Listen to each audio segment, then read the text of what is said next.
Hello everyone and welcome back to my channel. I'll be doing the CSEC Principles of Business January 2021 past paper 2. So if you're new to the channel, make sure you hit that subscribe button and turn on your notification bell so that you know when new videos are being uploaded. Also, give this video a thumbs up by liking it. So let's get into this paper. The first question, the A part says, list 4 essential characteristics of a good leader, and that is 4 marks. Now, 4 essential characteristics: 1, honesty; 2, flexibility; 3, focus; 4, trustworthiness; 5, ability to make intelligent decisions. And there are others, but all you need is just to list 4. So any 4 you select from the 5 that I present here will be fine, as well as others that you are aware of. Let's go to the other question. The B part of the question says, outline 2 techniques for effective communication in the classroom. That is 4 marks. Now, one technique is that the teacher should choose the appropriate channel to convey the message. Now, in choosing the appropriate channel, this means that the teacher would use a variety of different teaching styles to ensure that students learn well in classroom. And now, as we know, in teaching in the classroom, there are various things that can be used: charts, graphs, videos, PowerPoint presentations. The list goes on and on to ensure that students are well learned in the classroom so that no one gets left behind. A second technique is that the teacher can check through by means of getting a feedback. So this can be done by asking questions relating to the subject or topic, or perhaps if it's a quiz or test that is being discussed. And it is very important that she listens carefully as they express themselves. Now that will help the teacher, him or her, to determine, or getting that feedback can be used as an assessment to determine if they understand the lesson or if they don't understand it. So those are 2 techniques, 4 marks for that. The other part of the question is the C part. It says, the coaches of the football and cricket teams of Sunnyside High School were very concerned about the high levels of indiscipline and poor performance displayed by members of their respective teams. In seeking to address the problem, the coach of the football team drafted a new set of rules and informed team members that anyone who failed to comply with the rules would be dismissed from the team. The coach of the cricket team sought to address the problem by calling a meeting with the players and their parents, inviting them to suggest solutions to the problem. So the first part of the question says, identify the style of leadership displayed by each coach. Now, the football coach, we recognize that's an autocratic leadership style, because how do we determine that? It says, in seeking to address the problem, the high levels of indiscipline and poor performance that they were displaying, it says the coach of the football team drafted a new set of rules and informed the members that anyone who failed to comply. So he just handed it down, as it were. Tell them, say, look, if you fail, then you are going to be dismissed from the team. So that's an autocratic leadership style. Lay it down as it is. Now, the cricket coach is democratic leadership style. That's a democratic. Why do we say that? Because what he did, he called the meeting with the players and their parents. He invited them to get such suggestions. So he listened to he took their advice, or got them involved in the decision making, we should say. All right. So let's move on to the other part of the question now. Here it says, the second part, still on question 1, it says, state one advantage and one disadvantage of each style of leadership. So one that we mentioned in C, the first part. So one advantage of the autocratic leader, decisions are made quickly, just like that. A disadvantage, though, is that it demotivates team members who have innovative ideas and who would like to accept more responsibility. So, that's one disadvantage. One advantage now of the democratic leader is that the leader involves team players by accepting ideas in the decision making process. Another advantage is a two-way communication is used, which allow feedback from the players. Disadvantage, though, a disadvantage is that, here we go, sorry about that. A disadvantage is that the decision-making process is slow because taking various suggestions and ideas can really slow down the process. So let's go into the other question now. Now, the third part of question 1, this is worth 6 marks. It says, outline 3 strategies that could be used by the coaches to motivate team members. Now, what can the coaches do? Well, one, coaches, they could reward their players for their hard work by giving them different awards, such as certificates or trophies. For example, like for best player of the month, MVP, most valuable player for the year, or most improved player, in recognition of their dedication and gratitude for the team members' achievements. These awards can highlight a different person each month. This way, everyone receives recognition. So that's a good way to motivate team members, strengthen them, as it were, to perform better. A second one is that acknowledging team players by giving them personal gifts, showcasing their success and celebrating team's victories. This will let them feel appreciated and valued. So giving them personal gifts can motivate them. Other personal gifts. So we're not talking about like, as we mentioned in 1, this is a different form. Also, a third thing that coaches could do to motivate the team, they can provide team players with monetary compensation. So they could give them cash incentives. Now, this would encourage them to keep up their performance, and it will encourage others to even do better, knowing that there is a reward for their efforts. So those are 3 good way that the coach strategy that the coach could use to motivate team members. So you'd have to do a little explaining once it says outline. All right, so we're moving on to question 2 now. It says the A part, the first part of A says list 4 steps that should be taken in establishing a business. So what are the steps for establishing a business? 1, conceptualization. 2, research or market probe. 3, identification of resources, that is financial, human, and material resources. 4, creation of business plan. 5, acquisition of funds. And 6, operation of the business. So any 4 that you select from that 6, you will get 4 marks awarded for that. Let's move on to the other part of our question now. Here we have it here. It says here,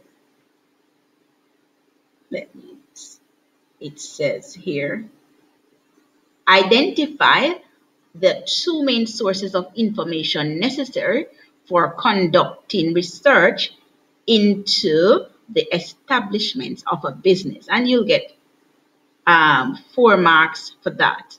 So we know we have primary sources of information and secondary sources of information.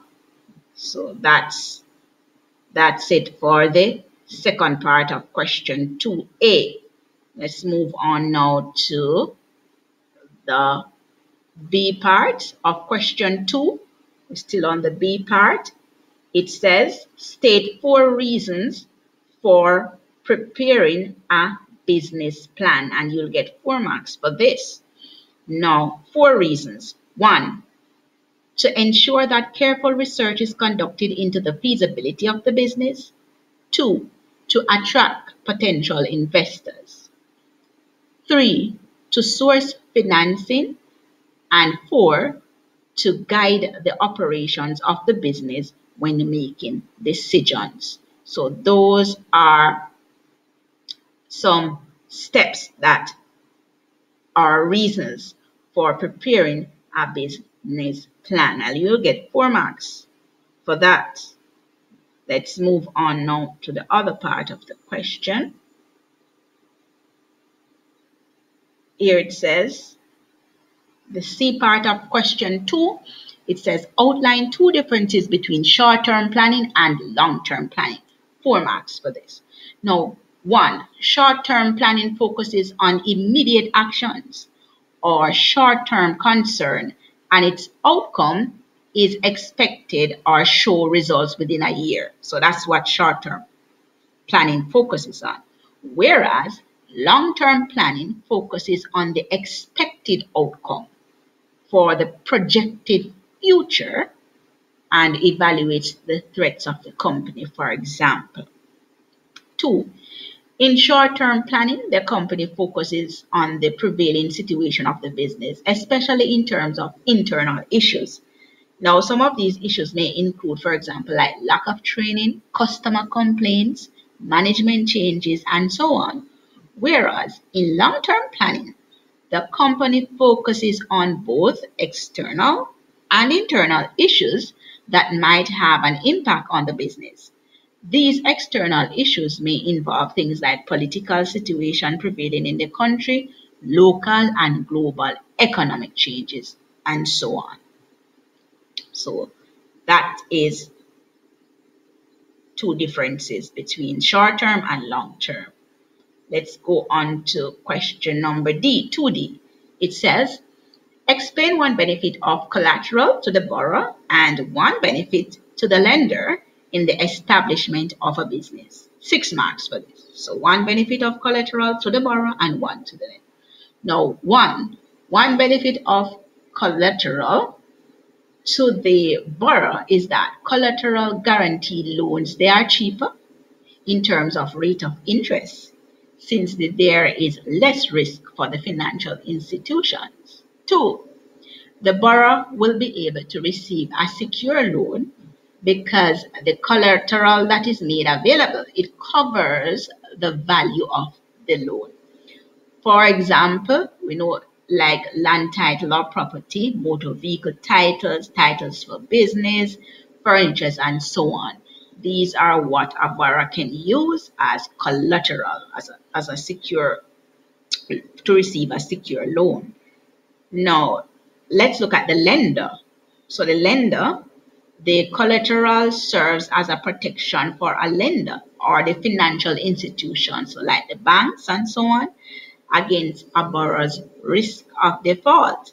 So that is a borrower, if he fails to pay the money owed for the loan, now the financial institution, the lender, they can recover the outstanding money on the loan by becoming the owners of the collateral assets that was used. So the motor vehicle title, the land title, all that now, that is like a secure way that they would ensure that if the event of if the borrower fails to pay, then they can use that to recover the outstanding money on the loan.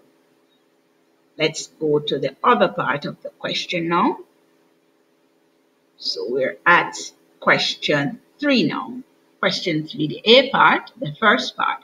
It says define the term factors of production. Now we know factors of production refers to the resources used by a firm to produce or create goods and services. The second part says, 4 marks for this, list 4 factors of production. So when we say list, 1, 2, 3, 4. 1, land. 2, labor. 3, capital. 4, enterprise or entrepreneurial skill. The third part for 3A says, define the term extractive production. You'll get 2 marks for this. Now, extractive production, it refers to the extraction of natural resource from the environment or the earth such as coals, fruits or vegetables, fish, and so on. Those are some examples. All right, let's go on to our other part of the question now. It says here, the fourth part says, identify two industries that could be developed from agricultural produce in the Caribbean. 2 marks for that. So what is extracted? What industries could be born from the agricultural produce? Well, one, drinks manufacturing industry. That's one. Two, food processing industry. Or three, restaurant industry. So those are three things, three industries that can be developed. The C part of question 2 says, outline two benefits of question 3, 3C. Outline two benefits of developing backward linkage industry. 4 marks. Well, two benefits. One, it gives a company a sense of security. This is because of the availability of local raw materials, which reduces the risk of uncertainties. Two, it reduces costs. Countries are able to save on imports and increase exports through items produced by linkages. This will improve the balance of payments of countries and boost their economic development. So that's two benefits of backward. Let's go to number 4. It says, Annie operates a wholesale ice cream and yogurt business. She wants to introduce a new ice cream flavor to the market. A. Identify 4 factors which could determine the packaging and presentation of the new ice cream flavor. 4 marks for this. 1. It is very important that you think about the attractiveness of the product. It must be appealing to consumers, which include like the color and the size and the shape and so on. So it must be captivating to the consumer. 2. The protection or the preservation of the product or good. So that have to do with the how well the product is being protected, how it will be preserved. 3. The convenience and ease of using the product. 4. The ease of identification, like the brand recognition. It should be able to stand out as different from other products. So those are 4 factors that could determine packaging and presentation. Let's go on to our next question. The B part says, describe 3 methods which Annie could use to promote the sale of the new ice cream flavor. 6 marks for that. 1. Advertising. This informs the public about the new product that is on the market, and she could use persuasive advertising to convince customers to buy the new product. So that's the form of advertising she would use, or advertisement she would use. 2. She could also give free samples to customers. Since they may be attached to another product, this is a way to, encourage them to acquire the taste of the new flavor. And if they like it, then they would be able to purchase the product. 3. She could also use social media by utilizing various platforms like Facebook, Twitter, Instagram to connect with different audiences, showing different pictures of our new ice cream flavor, and that too could attract new potential customers, which could help to increase our sales and build our brand name and image. Let's go to C now. 4C says, list 4 techniques of selling which could be used to encourage consumers to purchase the new ice cream flavor. 4. 1. She could use salesmen and their approaches to sell her product. 2. Merchandising and adjusting of the pricing policy like in supermarkets and so on. 3. Also, she could use retail shops to sell her new ice cream flavor to others. And 4, she could actually do personal selling herself. So those are 4 techniques of selling. Let's move on to our other part of the question. So we're going to the D part. It says, explain 2 terms of sale which Annie may use to encourage other businesses to purchase the new ice cream flavor. 6 marks for that. 1, she could use cash. She could offer the businesses a lower payment and discount for the goods bought in cash. So by using cash discounts, it will encourage payments to be made quickly and will increase our rate of turnover.